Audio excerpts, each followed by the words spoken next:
Bonjour, bonjour, shalom, shalom.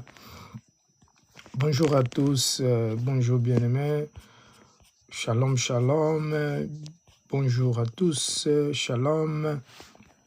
Bien-aimés frères et sœurs, bonjour, bonjour. J'espère que vous allez bien. J'espère que la grâce de notre Seigneur Jésus-Christ est avec vous. Donc, gloire à Dieu. Gloire à Dieu, gloire à Dieu. Nous voulons un peu enseigner aujourd'hui dans cette aujourd'hui c'est dimanche, c'est le jour que le Seigneur Jésus-Christ a ressuscité, c'est le jour que le Seigneur Jésus-Christ il est sorti de on dira pas que de la mort à la vie, mais de ce jour de mort à la résurrection, puisque en réalité et qui son esprit il n'est pas mort, donc c'est son corps qui était mort, et pour qu'il son esprit puisse aller dans le séjour de mort pour aller ramener tout ce qui attendait le Seigneur Jésus-Christ pour aller dans les terres saintes. Alors, j'aimerais parler aujourd'hui d'un aveugle. Il peut conduire un autre aveugle. Oh, les choses qui rendent l'homme impur qui suit l'homme. Donc, un aveugle, est-ce qu'il peut, c'est possible, un aveugle conduire un autre aveugle? C'est ce que nous allons voir aujourd'hui. Donc, soyez abondamment bénis.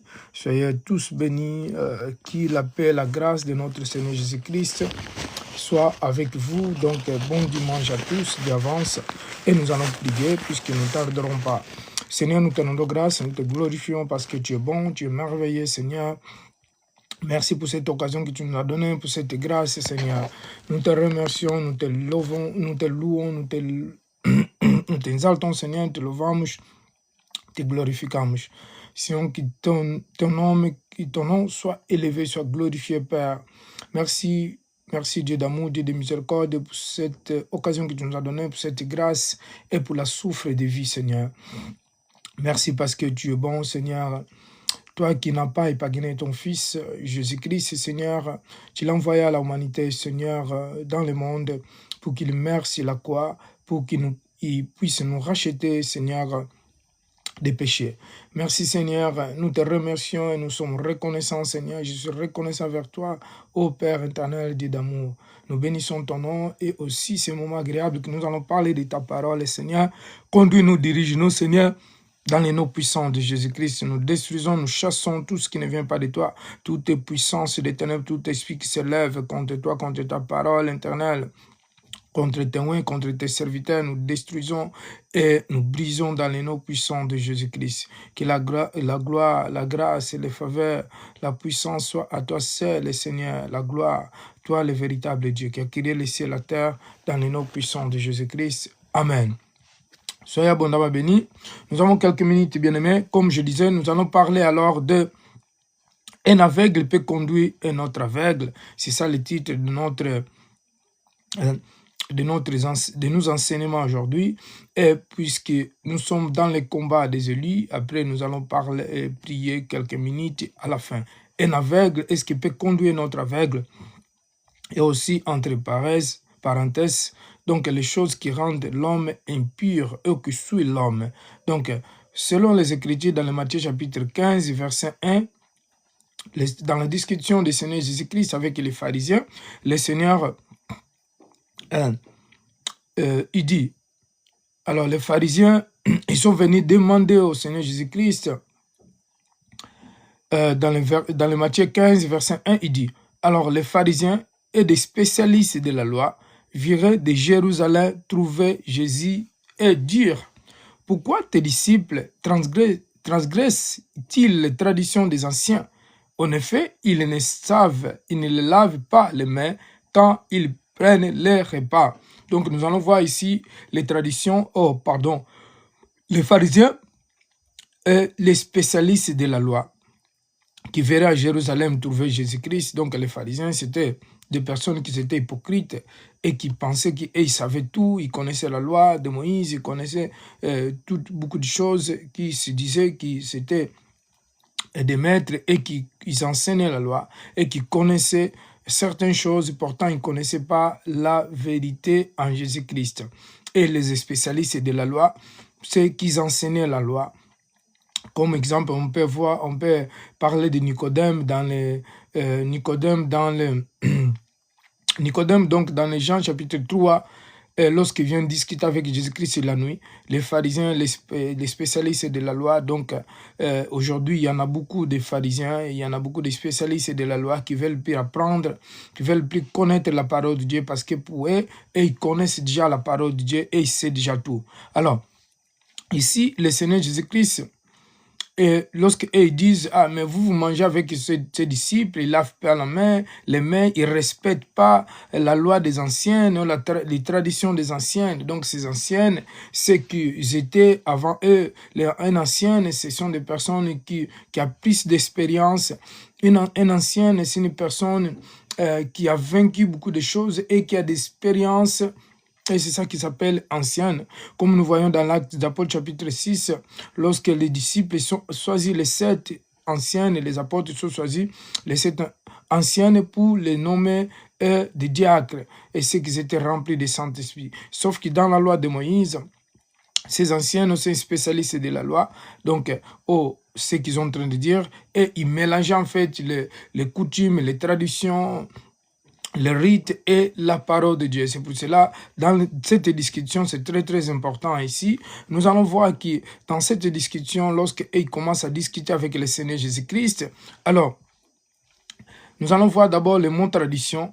Quel est le mot tradition? Qu'est-ce que c'est? Donc, c'est un mot qui ça veut dire est le champ de lexical et des traditions. Le terme tradition se situe dans le même champ lexical, donc les sens particuliers d'un mot quel l'usage reconnu. Donc le mot ou le sens lexical, si vous voulez, c'est le sens particulier d'un mot que l'usager a reconnu. Donc ce sont des coutumes, des habitudes et agis, donc des choses qu'on a fait sont trop pensées et sans trop réfléchir à origine, à motivation initiale. Donc ici, comme je disais, les pharisiens, les spécialistes de la loi, et ils mélangeaient en fait les coutumes, ils mélangeaient la tradition, ils mélangeaient les rites, ils mélangeaient leurs habitudes et leurs coutumes selon la parole de Dieu. Alors, le Seigneur Jésus-Christ, il les a bien répondu, et lorsqu'ils disent qu'ils étaient disciples, ils ne lavent pas les mains, ils ne respectent pas les traditions des anciennes. Pourtant, nous, nos disciples, et nous, avant de manger, nous lavons les mains. Alors, c'est ce que le Seigneur m'a mis en cœur aujourd'hui, que j'aimerais parler, et que beaucoup de chrétiens, de fidèles, qui sont dans les coutumes, qui sont dans les traditions, et qui ne respectent plus aujourd'hui la parole de Dieu,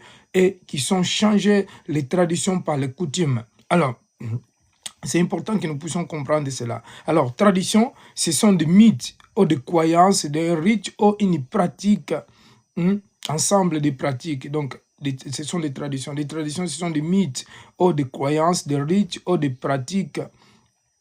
Comme mythe, exemple, encore, ensemble de croyances, des représentations idéalisent autour d'un personnage, d'un phénomène, d'un événement historique, d'une technique qui leur donne une force et une importance particulière de rite.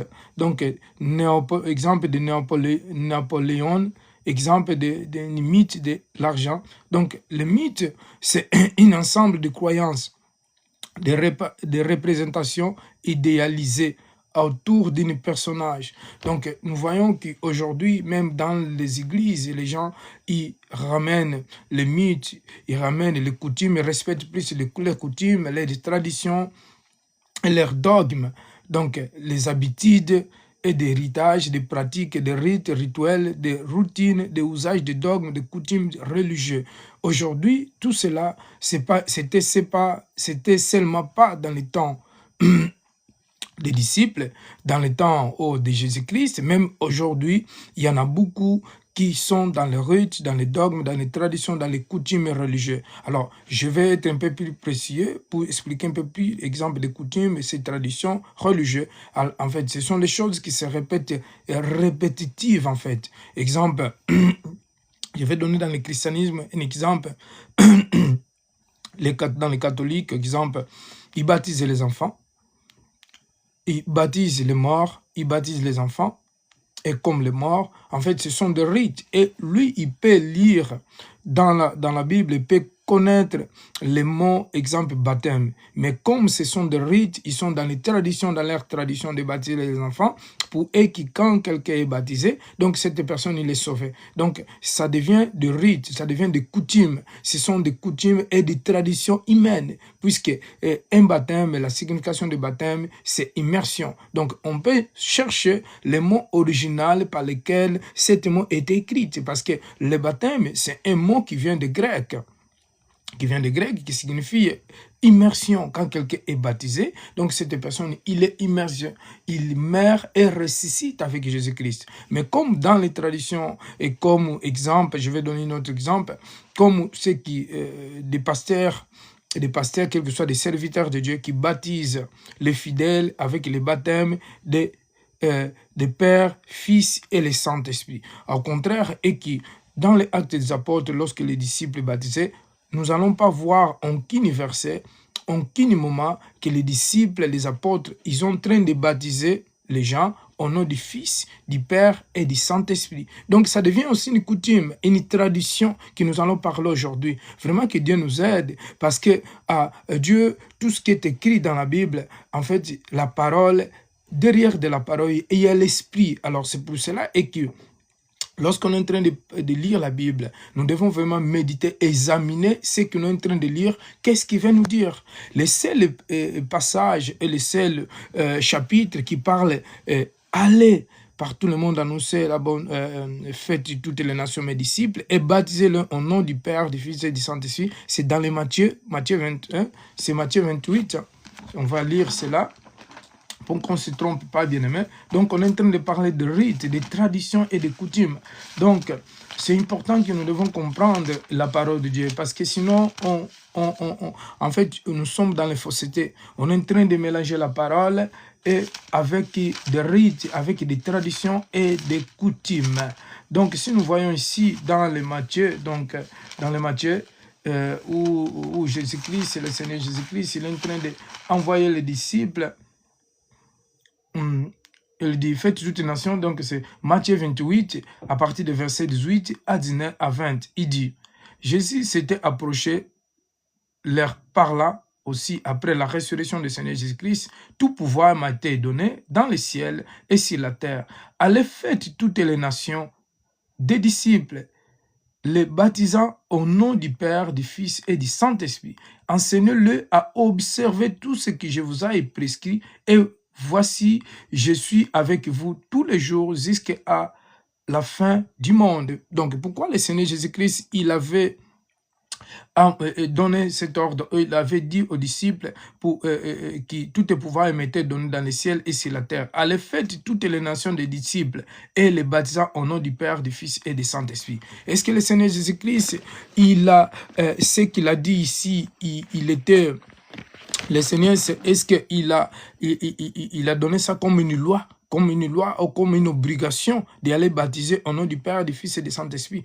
D'ailleurs, nous devons savoir une chose, que dans cette verset-là, le Seigneur Jésus-Christ, il a parlé, il a dit aux disciples, mais les disciples, ils n'avaient pas encore reçu le Saint-Esprit. Et lorsque nous voyons dans les Actes des Apôtres, chapitre 2, à partir du verset 1, lorsqu'ils sont reçus le Saint-Esprit, alors les disciples, ils sont reçus des révélations, puisque lorsqu'ils sont reçus les Saint-Esprit, quand nous recevons les Saint-Esprit, on reçoit les nouvelles choses, la nouvelle révélation. Il y a des choses que les disciples ne comprenaient pas. Et quand ils sont reçus les Saint-Esprit, et ils comprenaient. Et ici, le Seigneur Jésus-Christ, il les a dit au nom du Père, du Fils et du Saint-Esprit. Mais est-ce que Dieu est divisé?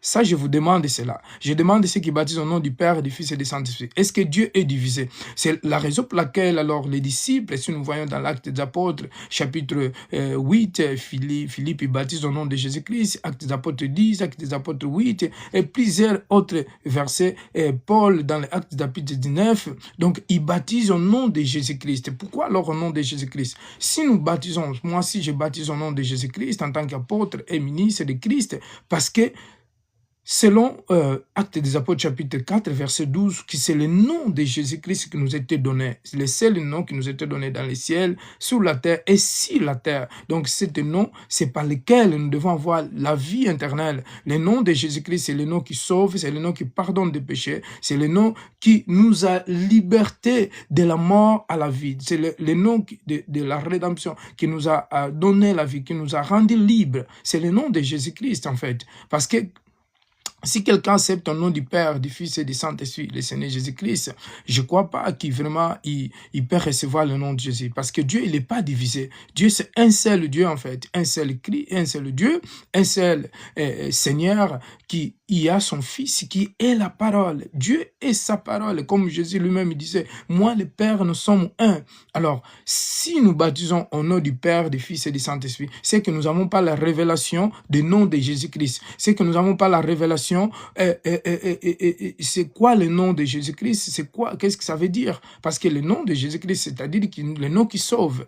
Oh, c'est le nom qui donne la vie, qui sauve. Et Christ, c'est le oint de Dieu. Alors, nous devons comprendre cela. C'est la raison pour laquelle, bien aimé, et aujourd'hui, ceux qui baptisent au nom du Père, du Fils et du Saint-Esprit, il faut baptiser au nom de Jésus-Christ. Parce que dans l'Acte des Apôtres, les apôtres, ils n'ont jamais baptisé au nom du Père, du Fils et du Saint-Esprit. Est-ce que les apôtres ne sont pas respectés ce verset-là? Est-ce que les apôtres, ils sont pas mis cette verset en pratique? Et nous devons savoir aussi que la Bible était traduite. Si la Bible était traduite, alors peut-être que dans la tradition, ils sont traduits et allez, dans les 19 d'ailleurs, allez faire toutes les nations des disciples et baptisez-les au nom du Père, du Fils et du Saint-Esprit. Nous savons très bien que la Trinité, il vient des catholiques. C'est un mot trinitaire qui, c'est-à-dire comme trois dieux. Trois dieux, donc le Dieu le Père, le Dieu le Fils et le Dieu le Saint-Esprit. Pourtant, Dieu est esprit, Dieu, il est lui-même la parole. C'est juste et que Dieu il a pris sa parole, il l'a envoyé dans le monde pour que la parole devienne la chair, pour que la parole devienne homme. Mais sinon, la Trinité, selon la Bible, n'existe pas. Et il n'y a pas trois dieux dans le ciel. Parce que Dieu, il est la parole, Dieu, il est l'esprit. Dieu, il est l'esprit, il est la parole. Donc, il a Dieu le Père et le Fils, et point. Le Saint-Esprit, c'est, on peut dire que c'est Dieu lui-même aussi, puisque le Saint-Esprit est Dieu. Hein? Et dans le ciel, d'ailleurs, il y a plusieurs esprits. Hein? Il y a l'Esprit Saint, puisque les anges sont aussi appelés des saints, puisque ce sont des êtres esprits, et ce sont des saints. Dans le ciel, il n'y a pas de personne qui a des péchés. Même ceux qui meurent, qui sont morts martyrs, Dieu les considère comme les saints, en fait. Et lorsque nous parlons d'Esprit Saint, c'est-à-dire que l'Esprit de Dieu, c'est qui agit. Et Dieu, il n'a pas seulement un seul esprit. Dieu, il a les 7 esprits, c'est qui agit, c'est qui voit partout dans le monde. Donc, c'est important de comprendre cela. Mais là, on n'est pas en train de parler aujourd'hui des esprits de Dieu, ou les 7 esprits de Dieu, ou des Saint-Esprits. Donc, on est en train de parler de rites et de traditions. Pourquoi alors c'est Juifs et ils respectaient plus les commandements des hommes, des rituels et de leurs coutumes, de respecter la parole de Dieu. Parce qu'en réalité, ils ne sont pas connus la vraie parole de Dieu ou la loi de Moïse. Pour eux, ce qui était plus important, c'est respecter les commandements des anciennes ou les rites, les coutumes des anciennes et de que même la loi de Moïse, comme le Seigneur Jésus-Christ, si nous lisons bien dans cette verset de Matthieu 15, donc nous allons voir là, dans les discussions du Seigneur Jésus-Christ, et même ils ne respectaient pas leur père, puisque le Seigneur Jésus-Christ, il connaissait leur mentalité, il connaissait leur cœur, il connaissait les pensées de leur cœur. Alors, nous allons continuer. Donc, comme je disais que le rite, c'est dogme, c'est tout ensemble de croyances, il faut confondre, qui fait confondre la vérité en Jésus-Christ, parfois de Dieu, il est pas dans ses mythes. Donc Dieu, il n'est pas dans les mythes. Dieu, il n'est pas dans les coutumes. Dieu, il n'est pas dans ses dogmes. Dieu, il n'est pas dans les dogmes, dans les traditions religieuses. Comme aujourd'hui nous voyons, et que beaucoup des églises qui sont toujours dans les dogmes, soi-disant des églises de réveil ou des églises évangéliques, qui sont dans les dogmes, dans les coutumes, et qui sont mis à côté la parole de Dieu, mais pour eux, ils respectent plus leurs dogmes et les traditions. C'est pour cela, un aveugle, il ne peut pas conduire un autre aveugle. Donc, la tradition dans la Bible, il dit, Jésus dit que les pharisiens abandonnent les commandements de Dieu et ils s'attachent à la tradition des hommes et leurs coutumes. Ils abandonnent ce que Dieu a dit sa parole, dans sa parole, et considère la tradition concernant le lavage des mains comme étant le plus important dans la loi et dans les commandements de Dieu. Vous voyez? Donc ici, et pour eux, donc il pense, pour eux, donc quand quelqu'un mange avec les mains et il n'a pas lavé les mains, il mange avec les mains, pour eux, donc c'était un grand péché. Au contraire que non. Une personne ne peut manger avec les mains et sans laver les mains d'ailleurs, donc c'est pas un péché. Puisque si nous voyons un peu plus bas, le Seigneur Jésus-Christ il est en train de dire que c'est pas le fait de manger avec les mains qui fait contaminer l'homme, mais c'est ce qui sort dans le cœur de l'homme qui fait contaminer l'homme, qui suit l'homme, qui rend l'homme impur. Dans le Marc 7 dit, c'est faussement qu'il honore, qui me honore et donna les enseignements qui sont des commandements humains. 8. Vous abandonnez les commandements de Dieu et vous gardez la tradition des hommes, car vous lavez les ponts et les coupes et vous faites beaucoup des autres choses semblables. Vous voyez? Donc, le Seigneur Jésus-Christ, il est en train de dire aussi aux pharisiens, aux spécialistes de la loi, que vous abandonnez les commandements de Dieu. Vous abandonnez ce qui est plus important. Et vous ramenez les gens dans vos faussetés, dans vos faux enseignements, dans vos fausses doctrines et donnant les enseignements qui ne sont pas des commandements de Dieu, mais qui sont des commandements des hommes et qui vous enseignent dans les temples ou qui vous enseignent dans les synagogues. C'est tradition des hommes. Mais la tradition des hommes, car vous lavez les ponts et les coupes de vous faites beaucoup des autres choses qui sont semblables et beaucoup des autres choses encore qu'ils faisaient dans le secret. Donc les spécialistes de la loi, les pharisiens, ce sont des personnes qui aimaient beaucoup, comme les publicains, tout ça, qui aimaient beaucoup s'asseoir devant dans les temples, dans les synagogues et devant pour qu'ils puissent être vus. Donc ce sont des personnes qui quand ils sont au milieu du public, donc ils se montraient comme des personnes qui marchent bien, comme des personnes qui marchent dans la sainteté, comme des personnes qui font du bien. Au contraire, ils étaient comme des loups au milieu des brebis.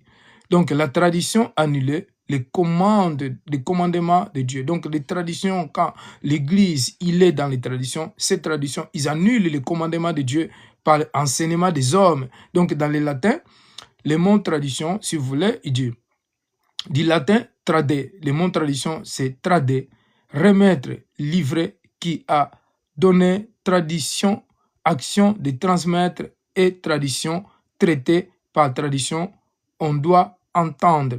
Transmission des faits historiques, des doctrines religieuses, des légendes, des âges par voie orale et sans preuve ou technique écrite ou littérée. La transmission siècle après siècle d'une interprétation aussi scrupuleuse que possible des tests rapportant des faits ou des doctrines ex-tradition scripturaire se rapportant à sainteté, à sainte écriture, christianisme au traditionnel. Vous voyez qu'est-ce que ça veut dire les traditions? Donc les traditions, ce sont des choses qui vont de génération en génération. Et les traditions, comme les traditions des coutumes des ancêtres, comme en Afrique et partout, même ici en Europe, que les gens, ils respectent plus la parole de Dieu, ou ils respectent pas la parole de Dieu, ils préfèrent respecter les traditions de leurs pères, de leurs ancêtres, de leurs coutumes traditionnelles, de qui respecter la parole de Dieu. Comme exemple, on peut voir certains chrétiens qui se font avoir, exemple, dans certains pays où il y a des chrétiens, et ces chrétiens, lorsqu'ils se marient, avant qu'ils puissent se marier, exemple, il doit se coucher avec la tante de sa fiançaille, peut-être la fiancée, il doit être d'abord couché avec l'oncle de son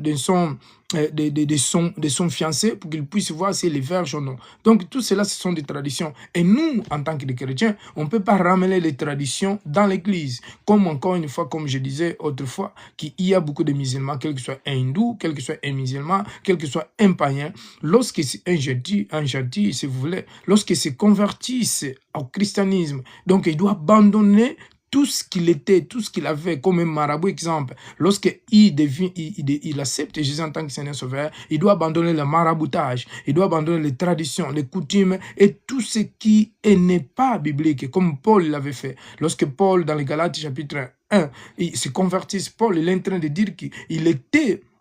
Il était une personne qui respectait la loi. Il était une personne qui était attachée à la loi. Nous allons voir Galate, qu'est-ce que Paul est en train de dire ici, dans la Galate. Hein? Paul, donc, il abandonnait tout cela pour suivre Jésus-Christ. Qu'est-ce que Paul est en train de dire ici?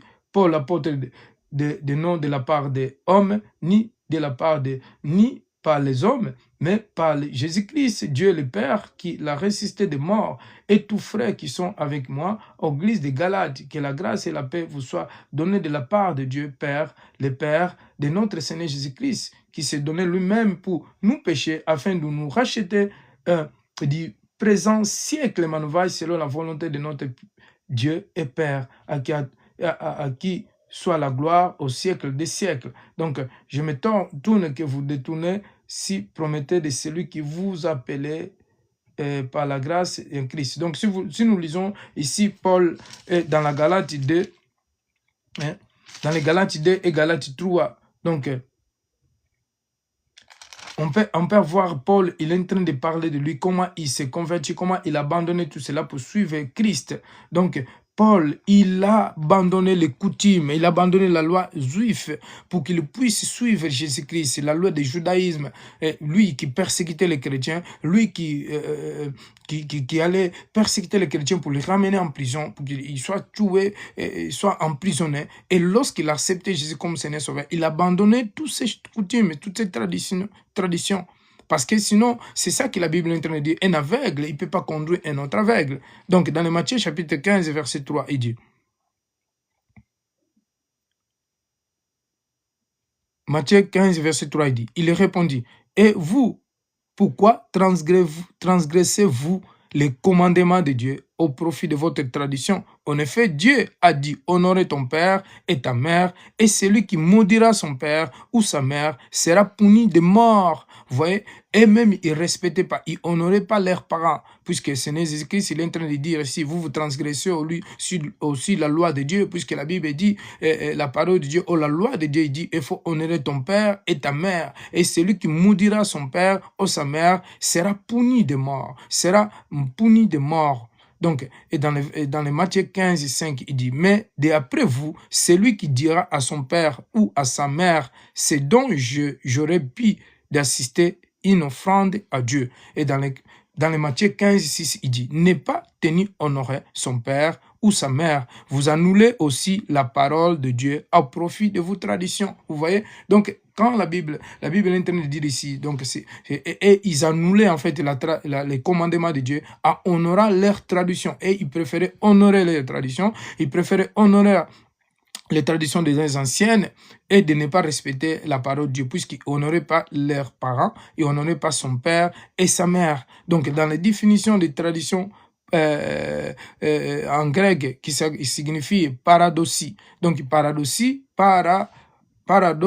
en grec, c'est abandonner, additionner, abandonner la tradition, l'abandon des sites, un commandement qui est fait par la parole ou écriture, c'est-à-dire la tradition par les instructions, narration, préceptes et objectifs, ce qui est délivré la substance d'un enseignement du corps des préceptes, le rituel qui, dans l'opinion des Juifs, a été oralement délivré par Moïse et oralement transmis d'une manière ininterrompue aux générations successives avec une loi écrite. Tous ces préceptes devant être acceptés avec obéissance et une égale révérence. Donc, c'est ça la tradition en fait. La tradition. Donc, en grec, la tradition, il s'appelle paradoxie, qui signifie abandonner, l'action d'abandonner, la tradition abandonnée, des sites, un commandement qui est fait par la parole ou écriture. Donc, c'est ça. Dans les Matthieu 15, 7, il dit, hypocrite, Ésaïe a bien prophétisé sur vous, quand il a dit,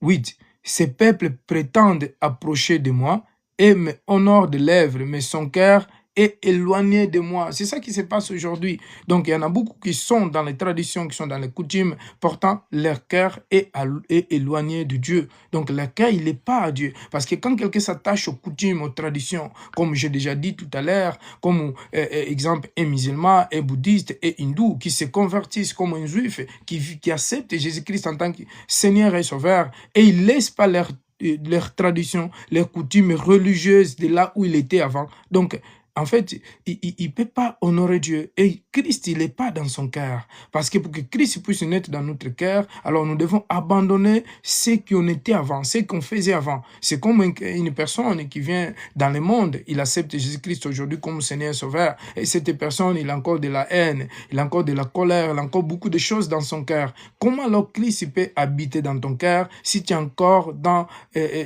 si tu as encore beaucoup de choses, les voiles, il n'est pas encore déchiré dans ton cœur. Puisque Paul est en train de dire ici que les Juifs, les pharisiens, les publics, les sadduciens, les spécialistes de la loi, alors ils étaient tous voilés. Mais cette voile, il sort seulement lorsqu'ils acceptent Jésus-Christ en tant que Seigneur Sauveur. La voile est déchirée. Donc la voile, il doit être déchirée. La voile, ce sont des traditions, des coutumes, de ces commandements des hommes. Toutes ces choses-là, en fait, c'est une voile. Lorsque quelqu'un accepte Jésus-Christ, c'est comme les musulmans qui disent que Jésus-Christ c'est un prophète, ils ne peuvent pas l'accepter parce qu'ils sont voilés. Mais lorsque cette personne accepte Jésus comme Seigneur Sauveur, en fait, le voile est déchiré et cette personne ouvre les yeux, il accepte Jésus-Christ en tant que Seigneur Sauveur et il suit les commandements de Christ. Matthieu 15, 9, il dit, c'est faussement qu'il me honore et donnant les enseignements qui sont commandements des humains. Donc, il honore Dieu dans le faussement, c'est-à-dire que dans l'hypocrisie. Hein? Il honore Dieu dans l'hypocrisie, c'est-à-dire qu'il pas dans la vérité, mais parce que leurs enseignements, ce sont des commandements des hommes, et ils suivent des dogmes, des enseignements des hommes, des traditions en hébreu, la tradition en hébreu. Il s'appelle le Massoré, la tradition. Donc, le mot tradition, en hébreu, s'appelle le Massoré. Et terme générique désignant la tradition, on le trouve dans Ézéchiel 20, 30, 37. Et il signifie à origine lié au chaîné, donc lié au enchaîné. C'est-à-dire que lorsque les gens ils vivent dans la tradition, ils sont liés, ils sont enchaînés de génération à génération. Ces personnes, en fait, c'est difficile de se séparer de la tradition. Hein? C'est difficile qu'ils s'éloignent de la tradition. Ils sont enchaînés. La tradition est quelque chose de très difficile et très dur. C'est qu'il y en a beaucoup qui sont liés dans les traditions de leurs ancêtres, de leurs coutumes, qui ne peuvent pas se séparer avec les traditions de leurs ancêtres, malgré qu'ils sont des chrétiens. Vous voyez? Donc, il y en a qui sont toujours dans leurs choses du monde, qui vont consulter toujours les morts. Il y en a toujours qui vont dans les cimetières faire leurs traditions en tant que des chrétiens, mais ils vont dans les cimetières faire des traditions de leurs ancêtres. Ils sont encore attachés dans les traditions du monde de leurs ancêtres. La tradition est la discipline qui établit la pratique et interprétation correcte de la Torah. Et est donc considéré comme une protection ou une chaîne autour de la loi. Donc ici dans Ézéchiel 20, 37, il dit, je vous ferai passer sur mon bateau et je vous ramènerai dans les lieux des alliances. Ça, c'est Dieu qui parle. Mais par contre, dans l'hébreu, la tradition, c'est un mot qui est traduit comme enchaîné, comme des gens qui sont enchaînés, des gens qui sont liés en fait. Quand quelqu'un est lié, c'est-à-dire que cette personne, c'est comme des cycles en fait. C'est-à-dire que les cycles, ceux qui sont des cycles répétitifs en fait, ce sont des personnes qui sont liées, que les choses se répètent de génération en génération. Pourtant, quand nous venons en Jésus-Christ, nous devons se délier parce qu'on ne peut plus continuer à vivre dans les traditions, dans les coutumes de nos ancêtres, parce que sinon nous ne sommes pas des enfants de Dieu. Sinon, on n'est plus des enfants de Dieu. Parce que si nous sommes des enfants de Dieu, nous devons se délier des traditions et des coutumes religieuses. Matthieu 15, 10, il dit, Jésus appela la foule à lui et dit, écoutez-moi et comprenez bien, ce n'est pas ce qui entre dans la bouche qui rendent l'homme impur, mais ce qui sort dans la bouche, voilà ce qui rend l'homme impur. Parce que quand l'homme il mange sans laver les mains, c'est pas ça qui va lui souiller le cœur, qui va lui souiller le corps, qui va lui souiller son esprit. Non, mais ce qui sort. Mais qu'est-ce qui sort dans les bouches des gens? Vous savez que dans notre cœur, il produit beaucoup de mauvaises pensées et qui pensent, qui montent dans le cœur, parce que les pensées, c'est la parole, bien-aimé. Lorsque quelqu'un il est en train de penser et cette pensée se transforme en parole, c'est quand quelqu'un il offense, quelqu'un il dit des mots grosses, les mauvaises réponses, parce que cette pensée, il est dans le cœur. Dans le cœur, il y a beaucoup de pensées. Et le cœur, les pensées de l'homme, l'âme de l'homme, il est lié dans le cœur, les pensées et le cerveau. Donc, il est lié dans le cœur. Et quand le cœur il est en train de reproduire, c'est comme le moteur de l'homme, il est en train de travailler, il est en train de penser des choses. Alors, les choses, ils montent, ces pensées, ils montent dans les pensées ou dans le cerveau. Et après, pour que l'homme puisse produire, reproduire, parler, faire sortir ce que le cœur il vient de penser dans les bouches. C'est ça que le Seigneur voulait dire. C'est pas ce qui entre. Ce qui entre, après, il va dans les toilettes. Si quelqu'un mange une nourriture, exemple, qui lui donne une diarrhée, excusez-moi pour l'expression, il va dans les toilettes, il va laisser tout cela. Mais le problème, c'est qu'il sort dans le cœur et qui sort dans la bouche. C'est ça qui rend l'homme impur et qui souille le cœur de l'homme. Les mauvaises pensées, les mauvais désirs, les pensées de la chair, l'homosexualité, les souillures, l'adultère, les vols, les fornications, les mensonges, toutes ces choses-là, c'est ça qui fait tuer l'homme. Matthieu 15, 12, il dit, alors ses disciples s'approcheront et lui disent, sais-tu que les pharisiens ont été scandalisés d'entendre ces paroles? Matthieu 15, 13, il dit, le Seigneur répondit, toute plante qui n'est pas plantée, mon Père céleste, sera déracinée, sera coupée. Donc, toute plante que le Seigneur, il n'a pas semée, sera coupée, il sera déraciné. Tout ce que le Seigneur, il n'a pas planté, tout ce que le Seigneur, il n'a pas semé, il sera coupé. De toute façon, il sera coupé, bien-aimé. Toute plante que le Seigneur n'a pas semée, il sera déraciné, il sera découpé, bien-aimé. Comme nous voyons aujourd'hui, il y a tellement de milliards de pasteurs qui se disent des prophètes et des apôtres, mais que le Seigneur, il l'a pas appelé, que le Seigneur, il ne les connaît pas, il ne les reconnaît pas en tant que des serviteurs, en tant que des servantes. Il y a des pasteurs, ils ont fait leur cours biblique seulement pour devenir pasteurs, pour qu'ils puissent apprendre à prêcher. Pourtant, bien-aimé, c'est vraiment qu'ils sont appelés de Dieu. Ils n'ont pas besoin de faire beaucoup de cours bibliques pour qu'ils puissent prêcher, pour qu'ils puissent parler de Dieu, parce que l'Esprit de Dieu les enseigne, bien-aimés. C'est ça la vérité.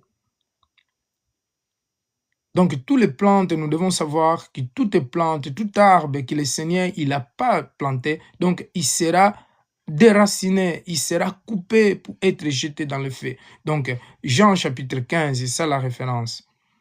Matthieu 15, 14, il dit, laissez-le, ce sont les aveugles qui conduisent les aveugles. Si un aveugle conduit un aveugle, ils tomberont tous tous les deux dans une fosse, vous voyez. Donc le chapitre 15 de Matthieu 14, il nous dit, laissez-le. Ce sont les aveugles qui se conduisent des autres aveugles. Donc, un aveugle, comment il peut conduire un autre aveugle? Pourtant, si moi, je ne vois pas, je ne peux pas conduire un autre aussi qui ne voit pas. Nous allons tomber dans une fosse ou dans une rivière, ou nous allons se faire accidenter dans la rue parce que nous sommes tous les deux des aveugles. C'est ça qui se passe dans les églises où il y a des pasteurs qui ne sont pas appelés ou qui ne connaissent pas la parole de Dieu et qui conduisent eux-mêmes aussi, sont des aveugles, mais ils conduisent aussi des autres aveugles. Donc, un aveuglement physique, qu'est-ce que c'est? L'aveuglement physique, c'est qui est privé du sens de la vie. Une personne qui est aveugle, c'est celui qui est privé du sens de la vie. Donc, elle ne peut pas voir. C'est dit quelqu'un qui se refuse à voir la réalité et qui manque d'un jugement, la passion, de rendre aveugle. Une personne aveugle spirituellement, physiquement, il ne peut pas voir en fait. Il est privé de voir, de vie. Si une personne est condamnée, cette personne est le seul qui peut le délivrer, c'est Jésus-Christ, la parole de Dieu. Les médecins, ils peuvent aussi, s'ils peuvent, puisque les médecins, il y a des aveugles de naissance, il y a des aveugles qui ne peuvent pas les rendre la vie. Un aveugle physiquement, il ne peut pas voir. Une personne aveugle physiquement, c'est une personne malvoyante qui connaît d'immenses difficultés, ou qu'il y a beaucoup de difficultés de sa vision, reste très limitée. Il ne peut pas voir. Mais le reste, une personne voyante, ou voyante, une personne aveugle, quand elle est totalement perdue la vie, hein? Une personne perdue la vie, une personne qui ne peut pas voir, une personne, s'il a des enfants, il ne peut pas voir ses enfants, s'il est né aveugle, s'il a une maison, il ne peut pas voir sa maison, s'il a une voiture, il peut entendre la couleur de sa voiture, mais il ne peut pas voir sa voiture, parce que ses yeux, ils sont aveuglés. Et justement, dans le monde spirituel, quand quelqu'un est aveugle spirituellement, c'est encore plus difficile et plus dur. C'est mieux peut-être une personne être aveugle physiquement d'être aveugle spirituellement. Parce que être aveugle spirituellement, c'est encore plus difficile qu'être aveugle physiquement. Les conducteurs aveugles spirituellement, c'est quoi un aveugle spirituellement selon la Bible? Donc un aveugle spirituellement est lié à un développement spirituel insuffisant, allant souvent de pair avec un état d'enfance spirituelle, le manque de discernement, de croyance est une des raisons pour lesquelles tant de fausses doctrines, enseignements ont pu s'enseigner, se propager dans les chrétientés ou dans les églises. Ce manque aveuglement spirituel, il ramène beaucoup de chrétiens aujourd'hui dans la perdition, bien aimé. Il y a des chrétiens qui me disent, ah non, mais moi, même si je suis dans une église où le pasteur, il est dans les fonds maçons, donc il n'y a pas de problème, je serai sauvé. Non, qui t'a dit ça que tu serais sauvé? Puisque tu es un aveugle, ton pasteur est un aveugle, toi aussi tu es un aveugle. Donc tu ne peux pas être sauvé, lui il ne peut pas être sauvé, toi tu peux pas être sauvé non plus, sauf si tu as une grâce et le Seigneur Jésus-Christ t'appelle ailleurs pour aller, pour que cet aveuglement ou cette faute doctrine soit déraciné, alors, et que tu reçois la vraie doctrine de Jésus-Christ. Parce que ce qui sauve, ce n'est pas ce qui la personne, quel que soit l'entrain d'être enseigné dans la Bible, même si lui il est faux maçon, même si lui il est aveugle, non, ce qui enseigne en fait, c'est la lumière qui sait que la personne enseigne, la lumière, parce que cette personne, un pasteur qui ne connaît pas Jésus-Christ, ok, dans les faux maçons exemple, il peut enseigner la Bible, mais il n'a pas la lumière qui peut donner la vie, parce que dans la parole de Dieu, il y a la lumière et l'esprit. Si cet pasteur, il n'a pas l'esprit de Dieu, il peut enseigner la Bible pour déguiser les chrétiens, mais les chrétiens ou les fidèles qui l'entendent, ils ne peuvent pas être sauvés. Ce n'est pas possible. Ils ne peuvent pas être sauvés parce que cette personne, il n'a pas l'esprit de Dieu, il n'a pas la lumière. Dans la parole, il y a la lumière, l'esprit, parce que la parole est l'esprit. Derrière de la parole, il y a l'esprit de Dieu. Et cet esprit de Dieu, c'est ça qui donne la vie à l'homme. Mais comment quelqu'un peut être sauvé si celui qui l'enseigne, c'est un aveugle ou c'est une personne qui est dans l'obscurité? L'obscurité ou la nuit, spirituellement, c'est l'ignorance, manque de la parole, on manque de la connaissance. Donc, c'est ça qui est en train de dire ici l'aveuglement spirituel. C'est une personne qui est liée à un développement spirituel insuffisant. C'est-à-dire que cette personne, comme il est aveugle spirituellement, il ne peut pas développer la parole de Dieu. Et il a il ne peut pas développer spirituellement, il est insuffisant en fait de connaître la parole de Dieu. Il ne peut pas développer, il ne peut pas grandir physiquement. Lui, il peut lire la Bible, mais comme il est aveugle spirituellement, en fait, dans les Écritures, lorsque nous lisons la Bible et l'Esprit de Dieu, il nous enseigne, il nous ouvre ce que nous avons lu pour que nous puissions les comprendre. Mais comme cette personne, il est spirituellement aveugle, donc il est limité et il ne peut pas comprendre ce qu'il est en train de lire. C'est ça l'aveuglement spirituel. Et ce sont beaucoup de serviteurs de Dieu dans le monde aujourd'hui qui sont aveugles spirituellement parce qu'ils ne peuvent pas, ils ne connaissent pas la parole de Dieu. Ils n'ont pas le discernement spirituel, ils ne peuvent pas discernir ce qu'il est en train de lire parce qu'il est limité. Hein? Il manque le discernement de croyance. C'est pour cela que nous voyons qu'il y a beaucoup de faux enseignements, de fausses doctrines aujourd'hui parce que si la personne ne connaît pas la doctrine de Jésus-Christ, comment il peut l'enseigner? Il ne peut pas. Dans le Matthieu 23, 24, il dit, conducteur aveugle, vous filtrez vos boissons pour éliminer les mouches, mais vous avalez les chameaux. Je lisais tout à l'heure ces versets et je rigolais. Ma fille me demandait pourquoi tu rigoles. Parce que il me donne de la peine et même de la grâce, cet verset-là, Matthieu 23, 24. Il dit conducteurs aveugles. Donc, ce sont des conducteurs, ce sont des dirigeants aveugles qui conduisent des aveugles, et ils sont des aveugles, ils conduisent aussi les aveugles. Alors, ce sont des personnes ou des conducteurs qui filtrent en fait des boissons pour éliminer un mouche. Un mouche, c'est petit. Hein?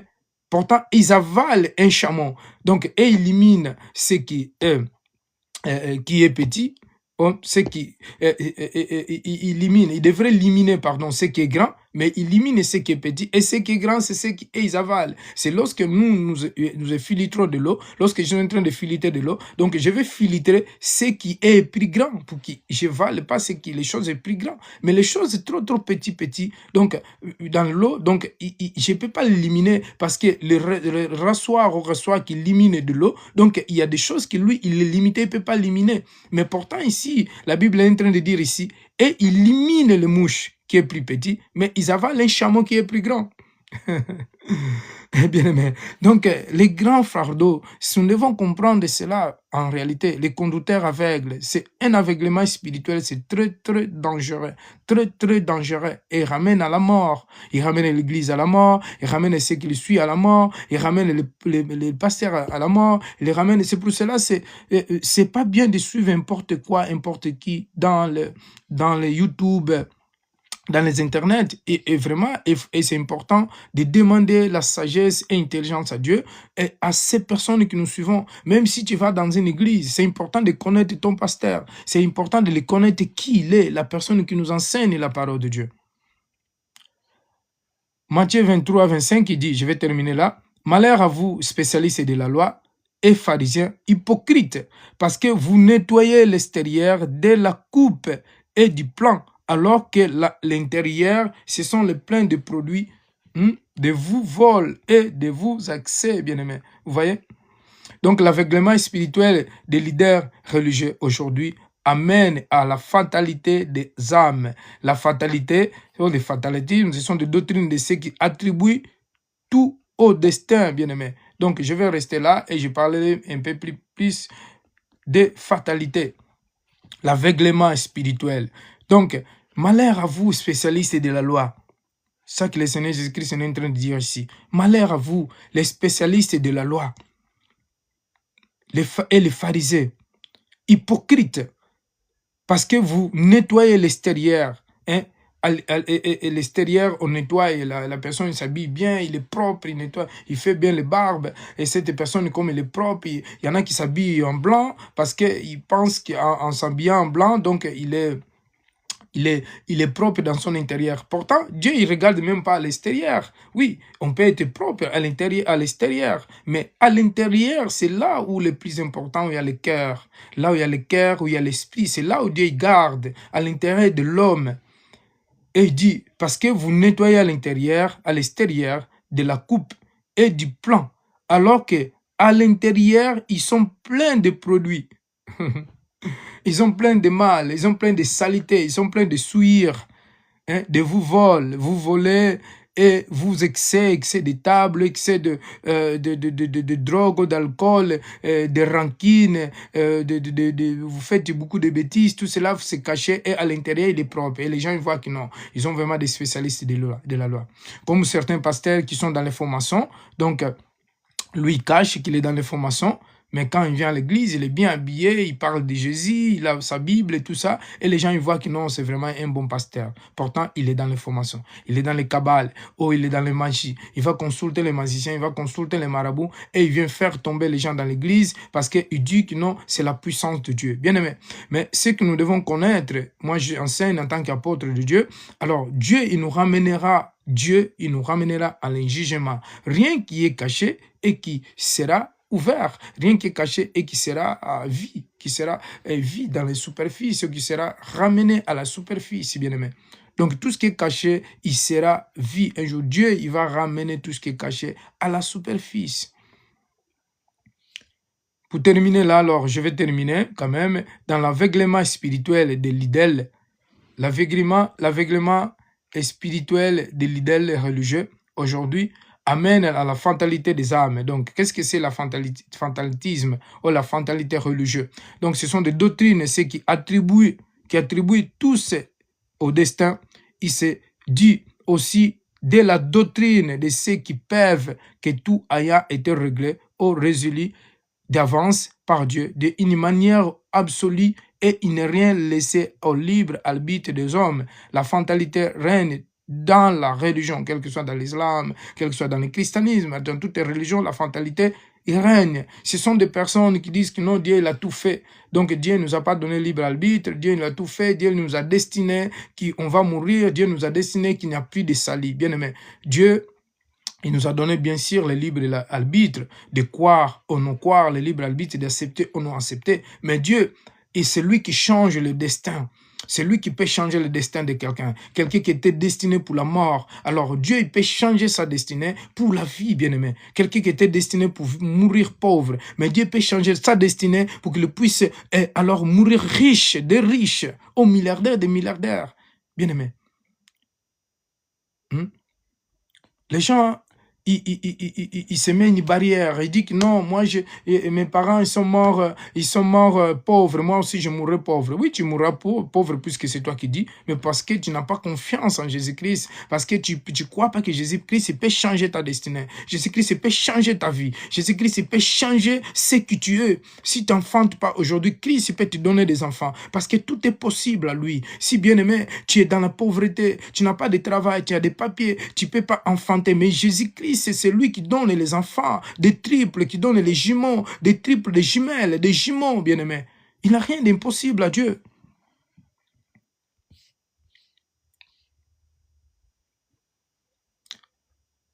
Matthieu 15, 14. Laissez-les, ce sont des aveugles qui conduisent des aveugles. Si un aveugle conduit un aveugle, ils tomberont tous deux dans une fosse.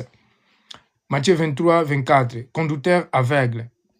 L'aveuglement spirituel, c'est très grave, très grave, bien-aimé. Très grave. Très grave. Nous allons prier, bien-aimé. Seigneur Dieu d'amour, Dieu de miséricorde, Dieu de compassion. Seigneur, je te loue et je te rends de grâce, Seigneur. Oh Père, je viens devant toi, devant ta face, Seigneur, Père de gloire, que tu puisses me libérer de l'aveuglement, de tout aveuglement spirituel, Père. Je veux voir, Père, je ne veux pas continuer dans l'ignorance, dans les traditions de mes ancêtres, dans les coutumes, dans les traditions religieuses, Seigneur. Libère-moi de toutes tes traditions, de toutes tes coutumes, ô éternel, Dieu d'amour, Dieu des armées, Seigneur. Je t'implore, je t'en supplie, Dieu d'amour, Dieu de compassion. Retire-moi, Seigneur, libère-moi de tout aveuglement, l'aveuglement spirituel, l'aveuglement, Seigneur.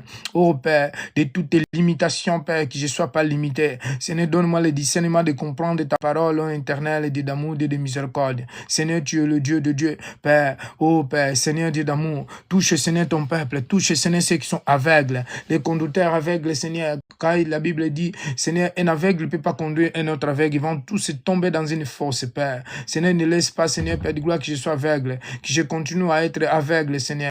Donne-moi la lumière, Seigneur, la lumière de ta lumière. Seigneur, donne-moi, Seigneur, Père de gloire, la lumière de ta lumière, Seigneur. Oh Père, qui tout aveuglement spirituel, Seigneur, les voiles, qui soient consommés, qui soient déchirés, qui toutes les voiles qui m'aveugle, voix, qui fait aveugler, qui me fait voiler la parole de Dieu, Seigneur, qui me fait voiler, Seigneur, qui soit détruite, qui soit déchirée, Père. Nous détruisons, Seigneur, toutes les coutumes, les traditions religieuses, toutes les traditions des coutumes religieuses, Seigneur. Nous rejetons, nous condamnons les coutumes, les traditions religieuses, Seigneur, le rite, les condamnations, les jugements des coutumes. Seigneur, nous détruisons, nous rejetons dans les noms puissants de Jésus-Christ éternel. Seigneur Père de gloire, oh Père, ouvre mes yeux pour que je vois, Père. Ouvre mes yeux, éternel, Dieu d'amour, Dieu de miséricorde, pour que je ne sois pas aveugle, pour que je ne continue pas dans l'aveuglement, Seigneur. Donne-moi les yeux spirituels, que mes yeux s'ouvrent spirituellement, Seigneur, pour que je vois les choses spirituelles. Seigneur, nettoie mes yeux. Seigneur, purifie mes yeux, Seigneur. Nettoie-moi, purifie mes yeux, Seigneur. Oh Père, je vaincrai, Seigneur, ces combats des élus. Les combats des élus, Seigneur, je vaincrai, Seigneur. Je vaincrai, ô éternel. Cette année, je déclare, je réclame, Père, au nom puissant de Jésus-Christ, les combats des élus. Seigneur, je vaincu, car Seigneur Jésus-Christ, il a vaincu sur la croix. Je suis en train de vaincre ce combat, car le Seigneur Jésus-Christ, il a vaincu, Seigneur.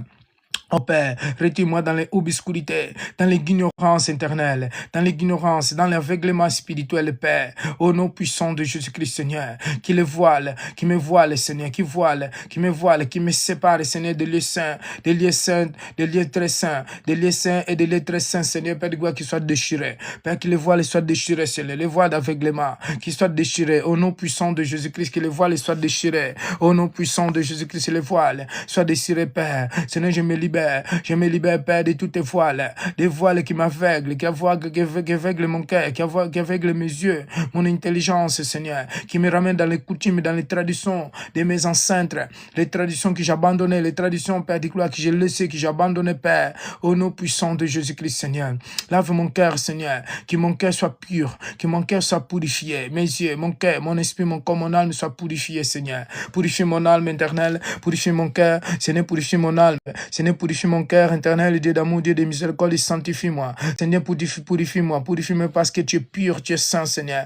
Ne laisse pas, Seigneur, que mon cœur, Seigneur, produit, Seigneur, d'amertume, les souillures, Seigneur, les choses de la méchanceté, la haine et la colère, Père, au nom puissant de Jésus-Christ, Seigneur, l'amertume, Seigneur, Père de gloire, la médisance, tout ce qui vient de cœur, Seigneur, Père de gloire, c'est ça qui tue l'homme, ce n'est pas ce qui entre, éternel, oh Père, ce n'est pas le feu de ne pas laver les mains qui tue l'homme, Seigneur, mais le feu, Seigneur, Père de gloire, de ce qui sort dans notre cœur, Seigneur, dans notre cœur qui produit l'amertume, qui produit la haine, la colère, la meurtrière, Seigneur, l'assassinat, dans notre cœur qui produit la méchanceté, Père, au nom puissant de Jésus-Christ, Seigneur.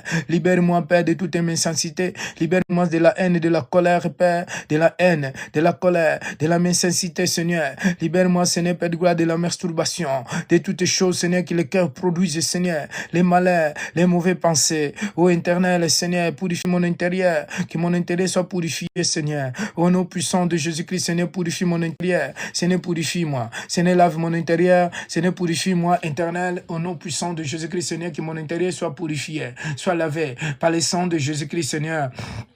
Oh éternel, Seigneur, conduis-moi, Seigneur. Je ne veux pas, Seigneur, je ne veux pas être aveugle, Seigneur. Je refuse l'aveuglement spirituel. Je refuse, Seigneur, Père de gloire, de ramener les peuples que je conduis. Père de gloire, qu'ils puissent mourir, Seigneur, dans l'aveuglement. Seigneur, au nom puissant de Jésus-Christ, Seigneur, Père de gloire, oh éternel, libère-moi de tout aveuglement spirituel. Seigneur, que je sois libéré, que je sois libre de l'aveuglement spirituel, Père. Ramène-moi, Seigneur, Père de gloire, oh Père, dans ta présence, dans ta lumière éternelle. Tout ce que je fais, qu'il soit dans la lumière, Père.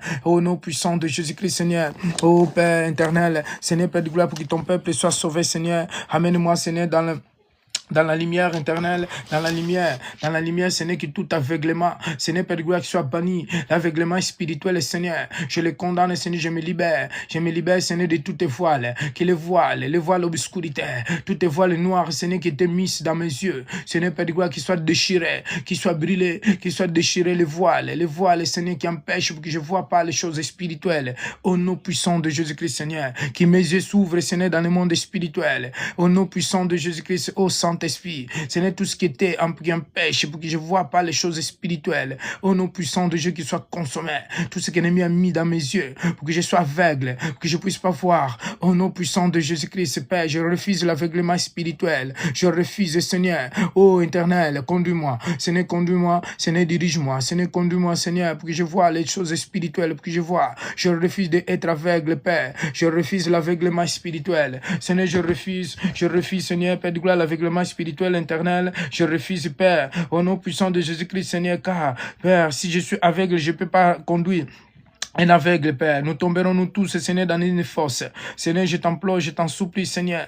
Oh Père, conduis-moi, Seigneur, dans bon chemin. Conduis-moi dans la lumière, Seigneur. Au nom puissant de Jésus-Christ, pour que je ne tombe pas, Seigneur. Pour que je ne tombe pas dans une fosse éternelle. Pour que je ne tombe pas, Seigneur, Père de gloire. Au nom puissant de Jésus-Christ, car l'aveuglement, Seigneur, aveuglement spirituel, il me ramène dans les fatalités, Père. Dans les fatalités, il me ramène, Seigneur, Père de gloire, dans les fatalismes. Seigneur, dans les limitations.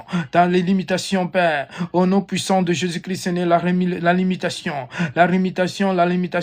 l'aveuglement spirituel, Père, je le rejette, je le condamne, ô éternel Seigneur. Ô Père, Dieu de Dieu, enseigne-moi. Je ne veux pas être comme les spécialistes de la loi, Père de gloire, les hypocrites, Seigneur, ô nom puissant de Jésus-Christ, ceux qui disent qu'ils connaissent. Ils connaissent tout, pourtant ils ne connaissent pas. Seigneur, ceux qui connaissent, ils veulent encore apprendre, Seigneur. Apprends-moi, éternel. Apprends-moi à te connaître plus, Seigneur. Car je ne connais rien.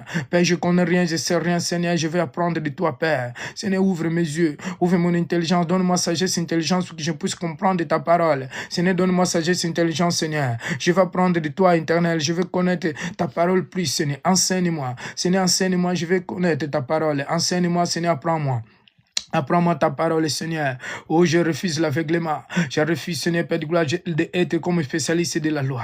Père, ceux qui pensaient qu'ils savaient, ils connaissaient beaucoup de choses, Père, car ils ne connaissaient rien de tout. Oh, éternel Dieu d'amour, Seigneur, enseigne-nous, Seigneur, enseigne-moi. Seigneur, enseigne-moi, je vais apprendre de toi, Père. Tu es le maître des maîtres, le docteur des docteurs, Seigneur de Seigneur. Seigneur, enseigne-moi, Seigneur Jésus-Christ, ouvre mon intelligence. Ouvre, Seigneur, donne-moi la intelligence, Seigneur, pour que je puisse comprendre ta parole. Donne-moi le discernement.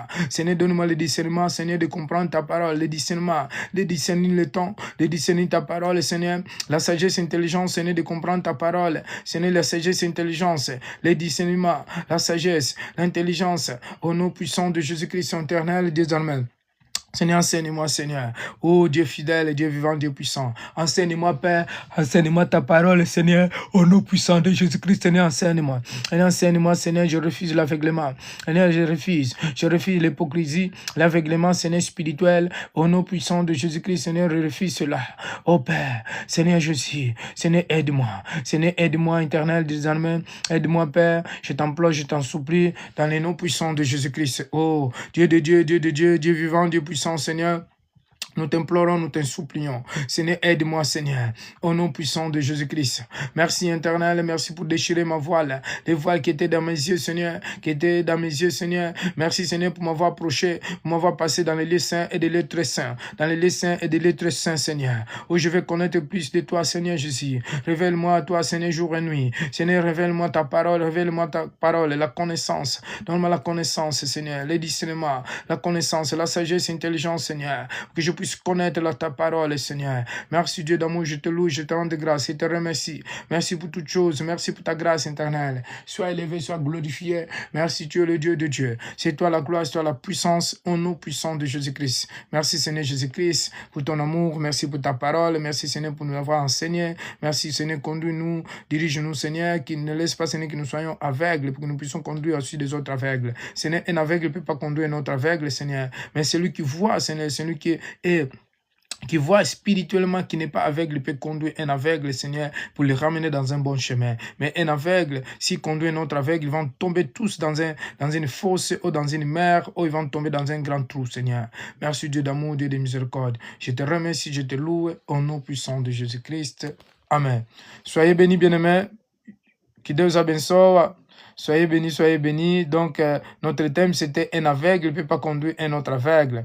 Et pourtant, sinon, ils vont tomber dans un autre trou. Donc, et ce qui souille l'homme, ce n'est pas ce qui entre, mais ce qui sort dans le cœur de l'homme. Dans le cœur de l'homme, il y a l'insensité, la haine, la colère, la masturbation, les choses mauvaises, donc les mauvaises pensées et tout cela. Alors, c'est ça qui ramène le cœur de l'homme à échouer, à être impur. Mais celui qui entre, il ne suit pas l'homme. Il ne rentre pas le cœur de l'homme impur. Soyez bénis, bien-aimés. Que la paix de Dieu soit avec vous. Bon week-end.